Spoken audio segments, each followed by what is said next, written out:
हम सब का सौभाग्य है कि आज हमारे अलवर लोकसभा क्षेत्र में हम सबके सम्माननीय भारत के गृह मंत्री, जिन्होंने अपनी दृढ़ता से पूरे भारत में न केवल पार्टी का विस्तार किया बल्कि दृढ़ता के साथ हमारे प्रधानमंत्री माननीय नरेंद्र भाई मोदी के साथ देश में एक सुशासन की स्थापना करी।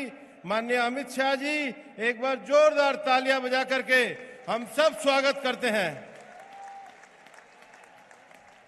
सम्मानित मंच, सम्मानीय अमित भाई, यह पूरी हमारी अलवर लोकसभा क्षेत्र के लोग लगभग 4 घंटे से आपका इंतजार कर रहे हैं। अलवर लोकसभा क्षेत्र के 2 जिलों में अलवर और कोटपुतली का बहरोड और ये खैरतल जिला अलवर के व्यापारियों का एक विशिष्ट जिला रहा है। मुंडावर की इस धरती पर, खैरतल की इस जिला की भूमि पर और बाबा भर्तृहरि की तप स्थली पर आपका हृदय से बहुत बहुत हम लोग स्वागत करते हैं। आज पूरा देश मोदी जी की गारंटी पर पूरी तरीके से एकजुट होकर के साथ चलने को तैयार है। माननीय अमित भाई, ये क्षेत्र आज आपको सुनने को और आज आपके द्वारा इस क्षेत्र में नए विकास के विषय, इस क्षेत्र के पानी के विषय को आपको सुनने को पूरी तरीके से तैयार है। मैं आपसे आग्रह करता हूं कि आप हम सबको संबोधित करें। हम सबको माननीय अमित शाह जी संबोधित करेंगे। भारत माता के, भारत माता के।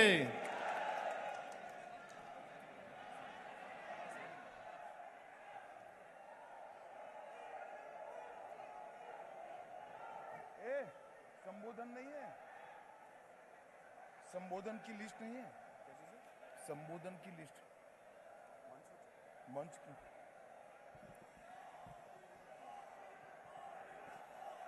मेरे साथ बोलिए, भारत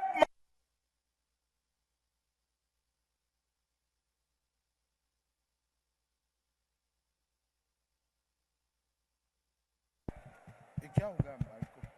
हेलो हेलो, मेरे एक बंद है।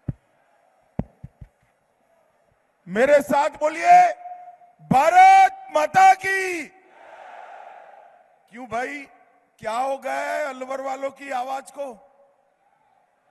ये भूपेंद्र यादव को जिताकर भेजना है या नहीं भेजना है? 400 पार करनी है या नहीं करनी है? मोदी जी को तीसरी बार प्रधानमंत्री बनाना है या नहीं बनाना है? तो भले आदमी ऐसी आवाज नहीं चलती। मेरे साथ दोनों हाथ उठाइए, उठाइए दोनों हाथ, विजय के संकल्प की मुट्ठी बींचिए और प्रचंड आवाज से बोलिए, भारत माता की, भारत माता की। जय श्री राम, जय जय श्री राम। मंच पर उपस्थित हमारे लोकप्रिय प्रत्याशी श्रीमान भूपेंद्र यादव जी, राजस्थान के सह प्रभारी और मेरे मित्र श्री प्रवेश वर्मा जी, महंत बाबा बालकनाथ जी, श्री सुरेश रावत जी, श्री संजय शर्मा जी, डॉक्टर जसवंत यादव जी, श्री लक्ष्मीकांत भारद्वाज जी, श्री संजय नरूका जी, रोशन सैनी जी, उम्मेद भाया जी, श्री अशोक गुप्ता जी, डॉक्टर करण सिंह यादव जी और आज अलवर की सभा में आए हुए प्यारे भाइयों, बहनों, माताओं और मेरे जिगर के टुकड़े जैसे युवा मित्रों, आप सभी को नमस्कार। भाइयों और बहनों, जब मैं यहां आया हूं तब सबसे पहले भगवान भर्तृहरि जी को नमन कर मेरी बात की शुरुआत करना चाहता हूं। बाबा नीलकंठ महादेव और नीलकंठ महादेव में विराजे हुए सभी देवी देवताओं को भी प्रणाम कर कर मेरी बात की शुरुआत करना चाहता हूं। बाबा मोहनदास जी, श्री शीतलदास जी, संतदास जी और महाराज खेतानाथ जी को भी प्रणाम कर कर मेरी बात की शुरुआत करना चाहता हूं। मित्रों, आज मैं यहां आया हूं तब कुछ ही दिनों के बाद चुनाव होने वाला है और ये वीर भूमि है। यहां के हर एक घर से वीर माताओं ने अपना बेटा देश की रक्षा करने के लिए भेजा है और यही के सपूतों ने देश को सुरक्षित करने के लिए भेजा है। भाई और बहनों, आज मैं इस वीर भूमि के महान योद्धा शिषपाल सिंह जी को भी प्रणाम कर कर मेरी बात की शुरुआत करना चाहता हूं। ये जो वीर भूमि है, इसके जवानों को और वीर माताओं को, वीरांगनाओं को मैं कहने आया हूं, 40-40 साल से कांग्रेस पार्टी ने 1 रैंक 1 पेंशन का वादा किया था इंदिरा जी के जमाने से, मगर उसको पूरा नहीं किया था। आपने 2014 में मोदी जी को प्रधानमंत्री बनाया। मोदी जी ने 2015 में ही 1 रैंक 1 पेंशन का वादा पूरा कर कर सारे हमारे जवानों के परिवारों का सम्मान करने का काम किया। मित्रों, आज मेरे मित्र और भाजपा के कद्दावर नेता भूपेंद्र यादव जी के प्रचार में मैं आया हूं। भूपेंद्र जी, इन्होंने मेरे साथ संगठन में भी काम किया है और सरकार में भी, मोदी जी की कैबिनेट में हम दोनों हैं।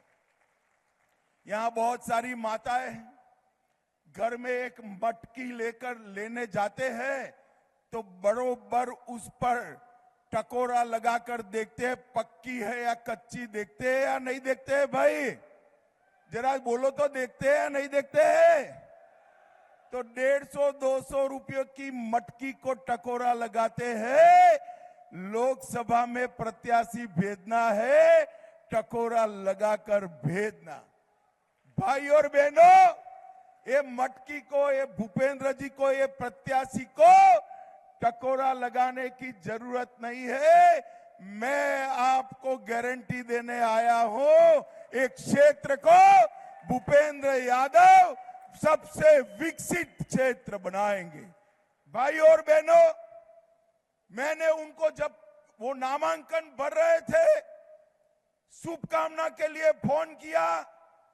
बड़ा पक्का व्यापारी है, वैसे तो यादव है मगर बनियों से भी पक्का है। उसने मुझे कहा, भाई साहब शुभकामना से नहीं चलेगा, खैरथल का विकास होगा तभी मैं नामांकन कर कर जीत कर आऊंगा।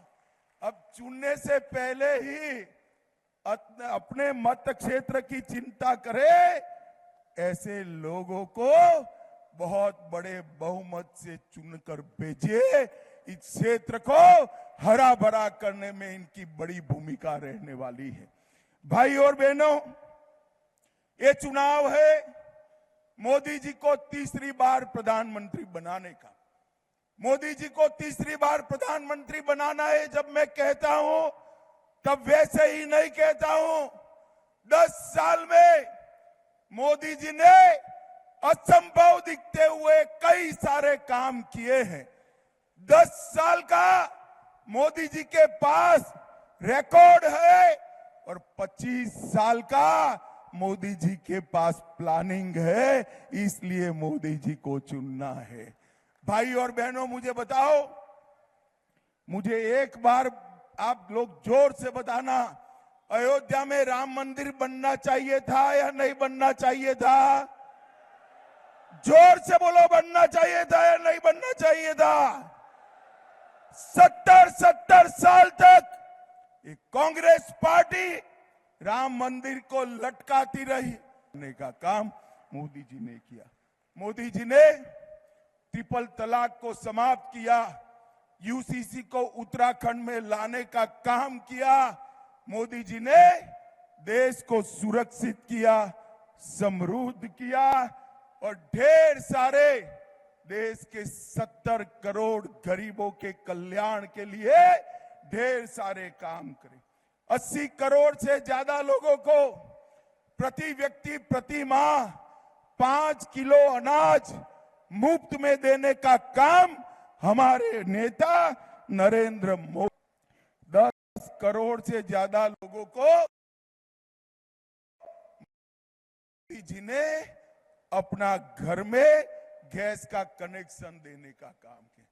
भाई और बहनों, मैं जानता हूं टन राजस्थान कैनाल प्रोजेक्ट होते ही ये पूरी पानी से सूखी धरती हरी भरी हो जाएगी और मेरे किसान भाई, मवेशी रखने वाले पशुपालक और माताओं को घर में पानी लाने की किल्लत 500 साल की कहकर जाता हूं।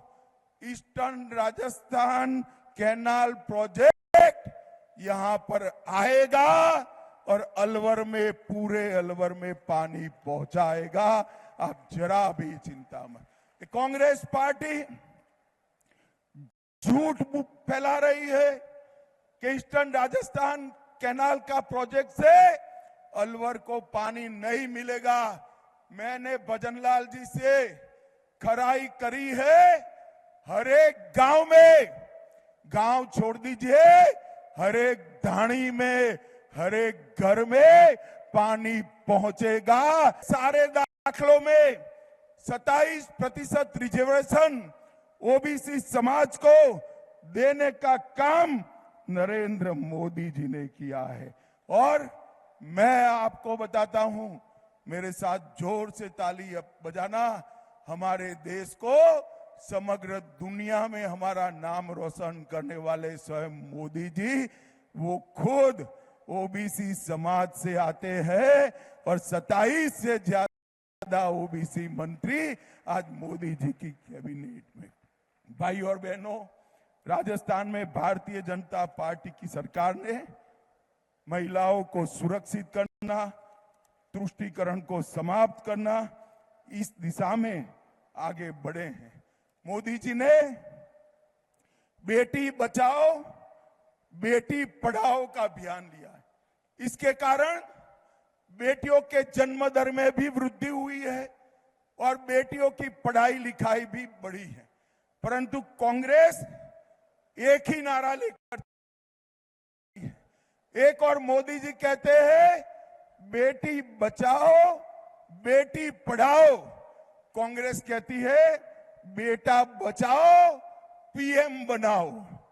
सोनिया जी का पूरा ध्यान राहुल बाबा को पीएम बना के में है, आपके बेटा बेटियों में नहीं है।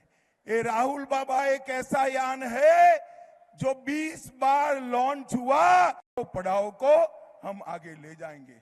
भाई और बहनों, मैं जब यहां पर आया हूं तब एक बात स्पष्ट कर देना चाहता हूं। ये कांग्रेस पार्टी गलतफहमी फैला रही है, विशेषकर दलित और आदिवासी भाइयों में, कि भारतीय जनता पार्टी आरक्षण, भारतीय जनता पार्टी इसका समर्थन करती है। हम ना आरक्षण समाप्त करेंगे ना किसी को समाप्त करने देंगे। एक कांग्रेस पार्टी झूठी बातें फैलाकर लोगों को गुमराह करने की बात करती है। मोदी जी स्वयं आरक्षण के सबसे बड़े समर्थक हैं। भाई और बहनों, मुझे बताओ, मोदी जी को तीसरी बार प्रधानमंत्री बनाओगे क्या? जोर से बोलो जरा, बनाओगे? अरे और जोर से बोलो, बनाओगे? देश को सुरक्षित करेंगे, देश को समृद्ध करेंगे। मेरे मित्र और भाजपा नेता भूपेंद्र जी आ गया, ये भूपेंद्र जी को प्रचंड बहुमत से जिताओगे क्या? 400 पार कराओगे?